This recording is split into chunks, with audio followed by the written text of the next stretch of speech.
Satreskrim Polresta Bandung, Jawa Barat mengungkap kasus pengeroyokan hingga korban tewas dengan menciduk 5 orang pelaku yang merupakan warga satu kampung dan juga masih memiliki hubungan keluarga. Korban tewas dipukuli pelaku setelah sebelumnya terlibat cekcok dan diduga menganiaya seorang ibu rumah tangga. Para pelaku menghakimi korban saat kabur di tempat persembunyiannya hingga tewas. Dengan wajah tertunduk lesu, 5 orang pelaku pengeroyokan dihadirkan penyidik di Mapolresta Bandung, Jalan Bayangkara Soreang, Kabupaten Bandung. Kelima pelaku pengeroyokan hingga menyebabkan korban masing-masing Raju Pardamean atau RP, Ramo Sihombing RS, Setiama Simatupang SS, Samuel Sinaga SS, dan Ahmad Kadim Padang atau AKP.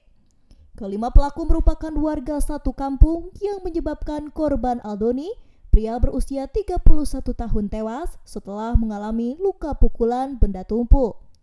Peristiwa pengeroyokan sendiri terjadi pada 30 Desember 2023 saat korban mendatangi kediaman Jelita Sitorus, seorang ibu rumah tangga di perumahan Ranca Ekek Permai. Pelaku tiba-tiba masuk saat pintu tak dikunci sekitar pukul 3 dini hari. Namun, kedua anak dari Jelita Sitorus tiba-tiba berteriak untuk meminta tolong karena melihat korban Aldoni sudah berada di dalam rumah dan terlibat keributan dengan Jelita Sitorus. Teriakan minta tolong terdengar oleh warga. Korban kemudian sempat kabur dan dikejar oleh warga.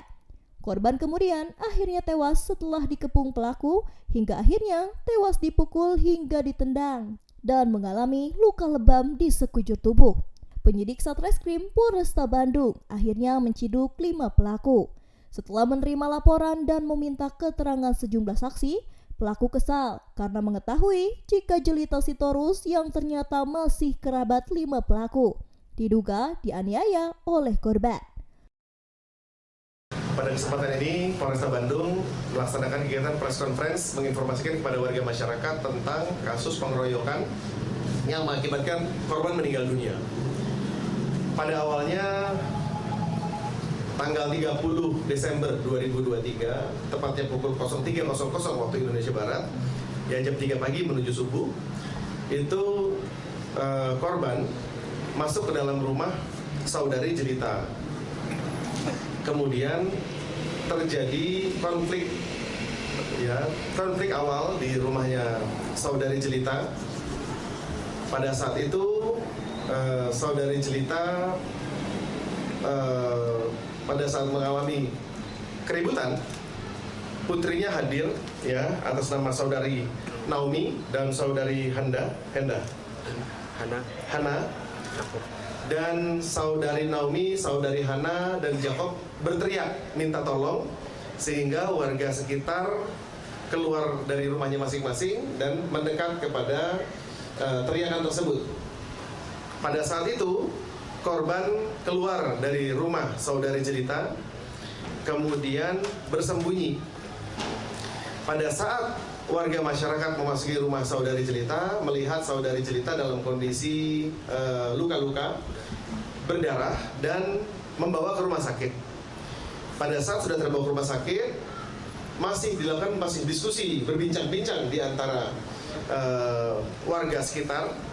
Kemudian warga sekitar melihat ada seseorang di balik mobil yang terparkir dalam garasi rumah saudari Jelita. Kemudian saudara inisial S langsung naik ke atas mobil dan melihat bahwa betul ada ada seorang yang sedang bersembunyi di balik mobil. Kemudian dilakukan pemukulan terlebih dahulu kepada orang tersebut, yaitu korban. Kemudian bersama dengan rekan yang lainnya melakukan pemukulan kepada korban. Setelah dilakukan pemukulan dan penendangan, baru dibawa keluar orang tersebut, korban tersebut. Kemudian dilakukanlah pemukulan secara bersama-sama, ya, berlima, disaksikan juga oleh warga sekitar, hingga pada akhirnya korban mengalami meninggal dunia.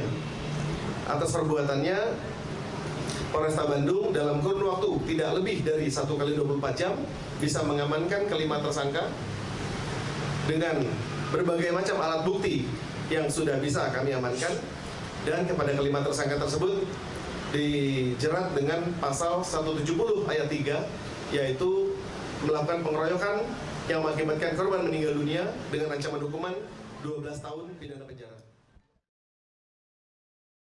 Sementara, Jelita Sitorus sendiri saat ini masih syok dan dirawat di salah satu rumah sakit akibat luka pada bagian wajah.